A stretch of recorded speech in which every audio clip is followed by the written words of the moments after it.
Ladies first. Oh, I'm Laura Bailey. And you play? I play Wonder Woman and Catwoman. Amazing. I'm Travis Willingham, and I play Superman. Excellent. How are you guys enjoying the show? You having fun? Oh, yeah. Yeah? Yeah. Walking. Yeah, it is. Lower back and hamstrings are just dying. Oh, my God. So I know you guys have a panel later today. You guys must be really excited about that. Have you actually gotten a chance to play the game yet? No. We haven't gotten to play any of it. Really? I know. It's killing us. Yeah. Do you like to play the games? Yeah. Okay. And we actually should have gone over to the booth. That was poor form on our part. We played and saw everything from Lego Batman 2 after it was done. We were just saying, like, we haven't seen how it ended up. I used to play all the Lego games with my sister growing up. So growing up. Like, I was older than growing up. Already growing up. So what do you think is the appeal is of these Lego games? Because they keep coming out and they keep getting better and better. Why do you think that is? What is the grand appeal of these Lego games? I think it's like the ultimate superhero game. I mean, it's got an incredible amount of playable characters, and you get to see all these different skins on characters, people that you haven't seen in video games before. How do you say Mr. Mitzelblick? I don't think anyone knows. I say Mitzelblick, but I know it's wrong. I mean, those characters Miss don't ever... Pitzlick? I think it's something like that. How'd you say? I think it's Miss Pitzlick. Something. Pitzlick. I could be completely wrong. Oh, my gosh. That sounds like something you get after. I know. the name you can write, but you can never say. I feel like they're so popular because it crosses the genre between adult games and games for kids, and it's something that an entire family can play together because there's so much comedy, and it's a great way for adults who are big fans of the DC universe to introduce their children into it in a friendly way. So since you're doing a couple of different voices, like how does that go when you're recording, and what's your experience with that? Well, usually with this project we record one at a time. When we did all the cinematics, it was as a big group, which is crazy because it was like 13 guys and me in the room like, hey. But no, it's not too crazy. The voices are different enough that it doesn't get too confusing. Yeah, it's up to us to try and find a way to differentiate between the personalities. I also play Hawkman and Booster Gold. I forgot to say that. First one.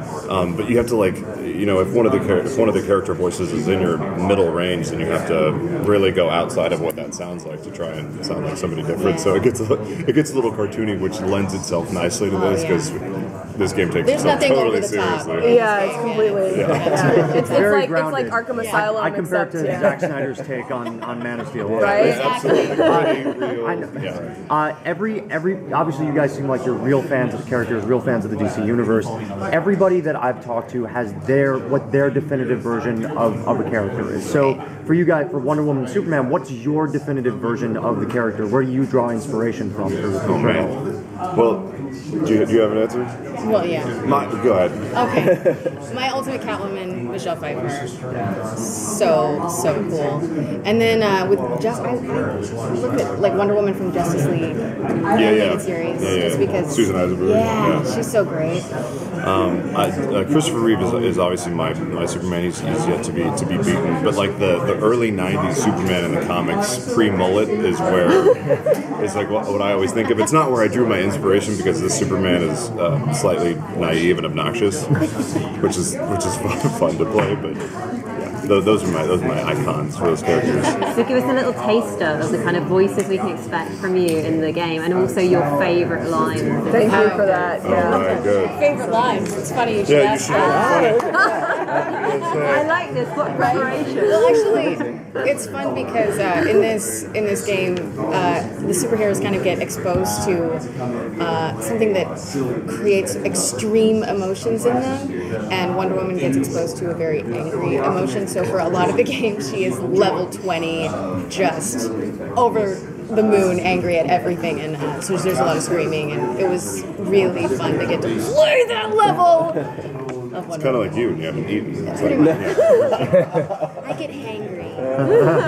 Angry is a good way. We've all been there. Yeah. Personal danger all around. Superman is still his normal, naive Super Boy Scout self. He's always flying and going, "This is a job for Superman." That's me. I can do anything, but you knew that. So there's more of that same stuff you saw from Lego Batman 2, which is great, even though we're in space. Right. He's obnoxious in space. Right. He's obnoxious everywhere. And dreamy. I forgot I'm dating him. Oh, that's right. So dreamy. We are on a date. Yeah. Doing the thing. Right now. I think people kind of guessed we were at dinner in one of the trailers. So what can people expect from this one compared to version 2? I think they can expect just more grand. There are so many more characters introduced. The worlds are bigger. You get to go to different places in the DC universe that you haven't seen before in Lego games. Yeah. Do you have a favorite villain that shows up? Nice. Are we all going to say the Joker? I know, right? No, I love Brainiac. He does an amazing job with it. He was so funny. He was next to me in the recording process, and I was cracking up the entire time. The noises he makes are pretty It's incredible. insane. Yeah. Yeah, they're like, dude, we need a velociraptor. What does that sound like? And he like starts No pushing on his face. I don't know. As fans of DC Universe, what does it mean to you to come back and voice these iconic characters not once, but to get asked back and do it again? It's intimidating and wonderful. Yeah.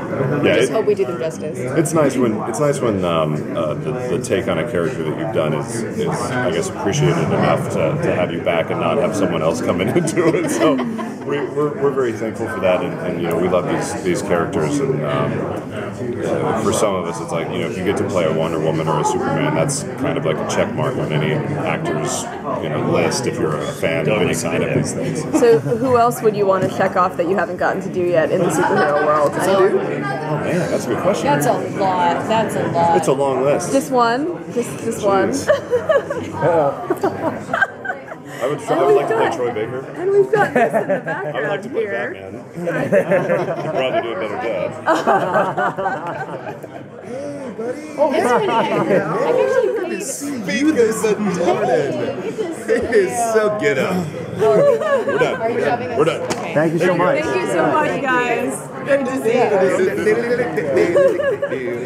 you.